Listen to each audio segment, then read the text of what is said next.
পরশুরাম আজকের পর্বে দেখা যাবে তটিনী জ্ঞান ফেরা মাত্রই নন্দিনীর কাছে বলতে থাকে, আমার ছেলে মেয়েগুলো কোথায়?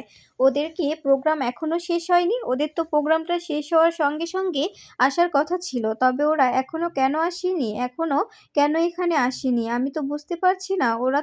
ওরা তো বলেছিল যে মাম্মি আমাদের আমাদের প্রোগ্রামটা শেষ হয়ে গেলে আমরা ছুটে তোমার কাছে চলে আসব। আর আমার অপারেশন কতক্ষণ ধরে চলেছে, এখনো ওরা আসেনি। তখন দেখা যায় নন্দিনী বলতে থাকে, তুই এতটা ভেঙে পড়িস না বোন, তুই এতটা ভেঙে পড়িস না। তোকে একটা কথা বলবো, শুনলে তুই একদম আকাশ থেকে পড়বি। এই কথাটা শুনে অবাক হয়ে যায় তটিনী। তটিনী বলতে থাকে, কি কথা যার জন্য তুই এভাবে বলছিস? কি বলবি বল, আমাকে বল কি হয়েছে? আমার বাচ্চাগুলো এখানে নেই কেন? আমার হাজবেন্ড কোথায়? আমার বাচ্চার বাবা কোথায়? বল আমাকে। তখন দেখা যায় নন্দিনী বলতে থাকে, আমি তোকে যদি কথাটা বলি তবে তুই এখন উত্তেজিত হয়ে পড়বি। আর সেটার জন্য তোকে তোকে এখন এভাবে আমি কিছু বলতে পারছি না। কারণ সবেমাত্র তোর অপারেশনটা হয়েছে। তখন তটিনী জড়াজড়ি করলে তখন নন্দিনী বলে যে লাট্টু মিসিং। লাট্টুকে কোথাও পাওয়া যাচ্ছে না। ঠিক তখনই তটিনী চিৎকার করে উঠে বসতে গেলে নার্সরা এসে তটিনীকে জোর করে শুইয়ে দেয় আর বলতে থাকে, প্লিজ এরকম উত্তেজিত হবেন না। এভাবে উত্তেজিত হলে এভাবে যদি আপনি উঠে বসার চেষ্টা করেন তবে কিন্তু আপনি সারা জীবনের মতো পঙ্গু হয়ে যেতে পারেন। তখন আমাদের আর করার কিছুই থাকবে না। আর আপনাকে তো বললাম যে ওনার কাছে এখন কোনো কথা বলবেন না। ওনাকে কোনো উত্তেজিত হওয়ার কথা বললে উনি যদি উত্তেজিত হয়ে পড়ে ওনার পুরো লাইফটাই শেষ হয়ে যাবে। উনি হয়তোবা বেঁচে থাকবেন কিন্তু একদম রোবটের মতো একদম প্যারালাইজড অবস্থায় বেঁচে থাকবে। আপনি কি চান যে উনি এভাবে বেঁচে থাকুক? এরপরে দেখা যায় এদিকে শিবপ্রসাদ লাট্টুকে খোঁজার জন্য স্পেশাল ব্রাঞ্চ থেকে বেরোচ্ছে। ঠিক তখনই সত্যজিৎ, পাবিন, আরাধ্যিয়া, কাবির চারজনে এসে শিবপ্রসাদের সামনে দাঁড়ায়। এরপরে দেখা যায় সত্যজিৎ বলতে থাকে, কি ব্যাপার শিবপ্রসাদ, লাট্টুর কোনো খোঁজ পেলে? লাট্টু কোথায়? লাট্টুর কোনো খোঁজ পেলে তুমি? তখন দেখা যায় শিবপ্রসাদ বলতে থাকে, কেন আপনারা এখানে কেন এসেছেন? এরপরে দেখা যায় সত্যজিৎ বলতে থাকে, তোমাকে যে প্রশ্নটা করছি সেটা বলো। আর আমি তোমাকে একটা কথা মাথায় ঢুকিয়ে দিচ্ছি যে আমার নাতের যদি কোনো ক্ষতি হয় এটার জন্য তোমাকে তাই পস্তাতে হবে। আমি কখনো তোমাকে ক্ষমা করব না। আমি কখনো ক্ষমা করব না তোমাকে। তোমাকেই পস্তাতে হবে। সবার সামনে আমি তোমাকেই দোষী করব। আর এটার জন্য তুমিই দায়ী। তখন দেখা যায় কাবির বলতে থাকে, কি ব্যাপার কথা বলছো না কেন? তোমাকে আমি বারবার বলেছিলাম যে আমাকে ক্ষমা করে দাও। তারপরেও তুমি শোনোনি। আমি তটিনী গাঙ্গুলিকেও অনেকবার বলেছিলাম, আমাকে ক্ষমা করে দিন, আমাকে ক্ষমা করে দিন। কিন্তু আপনারা শোনেননি। আমাকে জোর করে জেলে পুরে দিয়েছিলেন। ওই অন্ধকার কুঠুরিতে রেখেছিলেন। এখন নিজের বাচ্চার এই অবস্থা এখন কেমন লাগছে বলুন? এখন কেমন লাগছে? ঠিক তখনই দেখা যায় শিবপ্রসাদ কাবিরের এমন কথা শুনে রেগে যায়। আর কাবিরকে একটি ঘুষি মারলে কাবির নিচে পড়ে গেলে তখন অবাক হয়ে যায় সবাই। তখন আরাধ্যিয়া কাবিরের কাছে গিয়ে কাবিরকে ধরে ফেলে। তখন দেখা যায় সত্যজিৎ বলতে থাকে, তুমি ওকে মারছো কেন? তুমি ওকে মারলে কেন বলো? তুমি এভাবে ওকে মারলে কেন? তখন দেখা যায় শিবপ্রসাদ বলতে থাকে, আপনি কি এখানে লাট্টুর খোঁজ করতে এসেছেন নাকি অন্য কিছু? কারণ আপনি তো লাট্টুর খোঁজ করতে আসেননি।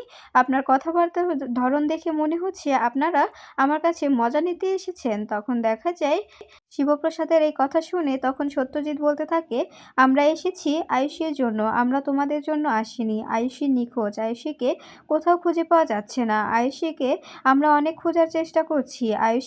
আয়ুষী একদম আমাদের হাতের নাগালের বাইরে চলে গেছে। আয়ুষী যে কোথায় আছে আমরা কিচ্ছু জানি না। এই কথাটা শুনে শিবপ্রসাদ সেখান থেকে বেরিয়ে যেতে থাকলে তখন সত্যজিৎ বলতে থাকে, কি ব্যাপার কথা বলছো না কেন? এভাবে পালিয়ে যাচ্ছ যে, কথা বলো। তখন দেখা যায় শিবপ্রসাদ ঘুরে তাকায় আর বলতে থাকে, কেন? আমি তো শুনলাম আয়ুষীর বিয়ে হয়ে গেছে। তবে আয়ুষী নিরুদ্দেশ হয় কি করে? তখন দেখা যায় তখন সত্যজিৎ বলতে থাকে, আয়ুষীকে বিয়ে হয়েছে কিন্তু আয়ুষী এখন নেই আমাদের সামনে। এখন বিজিতও নেই। বিজিতকে অনেক ফোন করার চেষ্টা করছি কিন্তু কোনোভাবে বিজিত আয়ুষী কাউকে আমরা ফোনে পাচ্ছি না। ওদের ফোনটা সুইচ অফ বলছে। এজন্যই চিন্তা হচ্ছে, তাই আমরা এখানে এসেছি।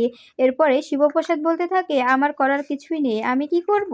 এই বলে চলে যেতে থাকলে তখন দেখা যায় বলরাম এসে বলতে থাকে, শিবপ্রসাদ এই এই এই জিনিসগুলো তুই নেই। তখন দেখা যায় শিবপ্রসাদ বলতে থাকে, এগুলো কি? তখন বলরাম বলতে থাকে, লাট্টুর টি শার্ট, লাট্টুর প্যান্ট ও লাট্টুর আইডি কার্ড। এই কথাটা বলা মাত্রই শিবপ্রসাদ এক একদম ভেঙে পড়ে।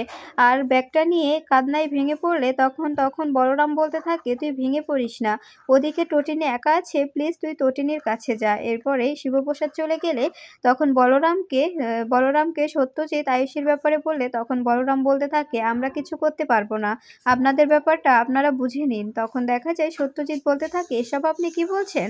ঠিক তখন স্যার এসে বলতে থাকে, তুমি এভাবে নিজের দায়িত্ব এড়াতে পারো না বলরাম, এভাবে নিজের ডিউটি এড়াতে চাইছো?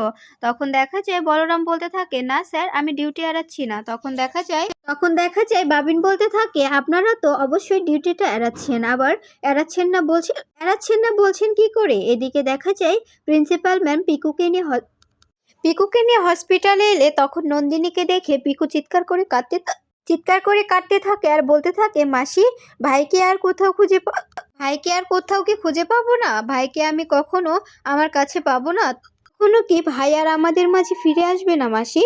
তখন দেখা যায় প্রিন্সিপাল ম্যাম বলতে থাকে, তটিনীর অবস্থা এখন কেমন? তখন নন্দিনী বলতে থাকে, এখন একটু বেটার ফিল করছে, ওর জ্ঞান ফিরেছে। তো জ্ঞান ফিরেই ছেলে মেয়েদের খোঁজ করছিল আর লাট্টুর খবরটা পেয়ে চিৎকার করে কাঁদছেন। তখন দেখা যায় প্রিন্সিপাল ম্যাম বলতে থাকে, অবশ্যই তো কাঁদবে, মা তো মা, তাই তাই কাঁদছে, কাঁদতে দাও, ওকে কোনোভাবে আটকিও না, আর আটকালে ওর আরো সমস্যা হবে, এমনিতে অসুস্থ মানুষ, এভাবে আটকালে সমস্যা হয়ে যাবে। ঠিক তখনই পিকু বলতে থাকে, মাসি, আর কখনো আমাদের ভাই আমাদের কাছে ফিরে আসবে না, তোমরা আমার ভাইকে ফিরিয়ে দাও, আমি আমার ভাইকে ফিরিয়ে চাই, আমি আমার ভাইকে ছাড়া থাকতে পারবো না। তখন দেখা যায় নন্দিনী বলতে থাকে, অবশ্যই ফিরে আসবে। ঠিক তখনই শিবপ্রসাদ বলতে থাকে, হ্যাঁ মা, তোমার ভাইকে আমি ফিরিয়ে আনবো, তোমার ভাই কোথাও হারিয়ে যাবে না, তোমার ভাই তোমার কাছে অবশ্যই ফিরে আসবে, আমি ফিরিয়ে আনবো তোমার ভাইকে, আমি তোমার ভাইকে অবশ্যই খুঁজে বের করব, আর কোথায় আছে লাট্টু আমি জানার চেষ্টা করব। ঠিক তখনই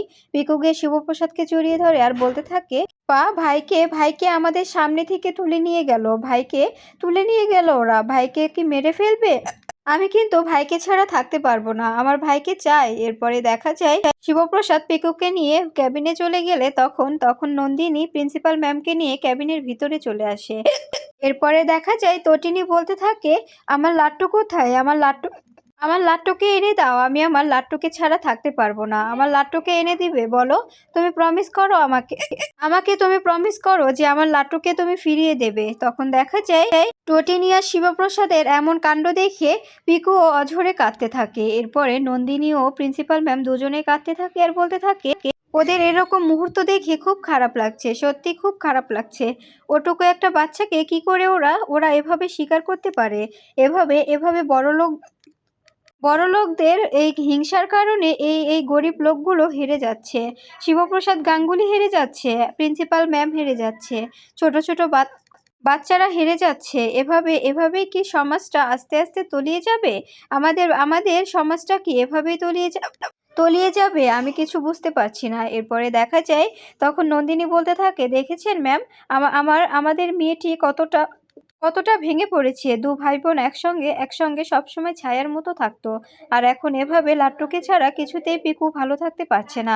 পরে দেখা যায় শিবপ্রসাদের ফোনে হঠাৎ ফোন এলে তখন শিবপ্রসাদ বেরিয়ে যায়। এরপরে দেখা যায় বলরাম বলতে থাকে, সিসিটিভি ফুটেজে কিচ্ছু ট্রেস করা যায়নি, এতটা ভিড়ের মধ্যে কে লাট্টুকে তুলে নিল বোঝা কোনোভাবেই যায়নি, এটা বোঝা বড় দায়। তখন শিবপ্রসাদ বলতে থাকে, ঠিক আছে। এরপরে দেখা যায় বলরাম শিবপ্রসাদকে বলতে থাকে, কি হলো পরশুরাম, কথা বলছিস না কেন? তুই এভাবে যদি কাঁদিস, এভাবে ভেঙে পড়লে ওরা তো আরো খুশি হবে, তোকে ভাঙার জন্য ওরা তো আরো খুশি হবে। তখন দেখা যায় শিবপ্রসাদ বলতে থাকে, আমার ছেলেটা যখন হয়েছিল প্রথম, ও আমাকে পা বলে ডেকেছিল, আর যখন আমার পিকু হয়েছিল তখন টটিনীকে মা বলে ডেকেছিল, তাই যখন লাট্টু হয়েছিল আমাকে পা বলে ডেকেছিল বলে টটিনী অনেক রাগ করেছিল, বলেছিল যে আমাকে না ডেকে আগে তোমাকে কেন ডাকলো, আর আমার ছেলেটা আমার মতো পরশুরাম হতে চেয়েছিল, কিন্তু কিছু নোংরা চক্রান্তের কারণে আমার ছেলেটা হেরে গেল, আমার ছেলেটা আর পরশুরাম হয়ে উঠতে পারলো না। তখন দেখা যায় বলরাম বলতে থাকে, এভাবে বলিস না, এভাবে ভেঙে পড়িস না। এদিকে দেখা যায় টটিনী নিশাকে ফোন করে বলতে থাকে, তুমি একটু অডিটোরিয়ামে যাবে, সেখানে গিয়ে সবকিছু খতিয়ে দেখবে। আর আমার ছেলেকে কি করে তুলে নিল এটাও আমার আমার ইমিডিয়েটলি জানতে হবে। আর আমার ছেলে কোথায় আছে এটাও আমাকে জানতে হবে। প্লিজ আমার ছেলেকে খুঁজে বের করতে আমাকে হেল্প করো নিশা। প্লিজ প্লিজ তোমার কাছে আমি হাত জোড় করে বলছি, আমার ছেলেকে আমি কোনোভাবে হারাতে পারবো না। তোমার কাছে হাত জোড় করছি।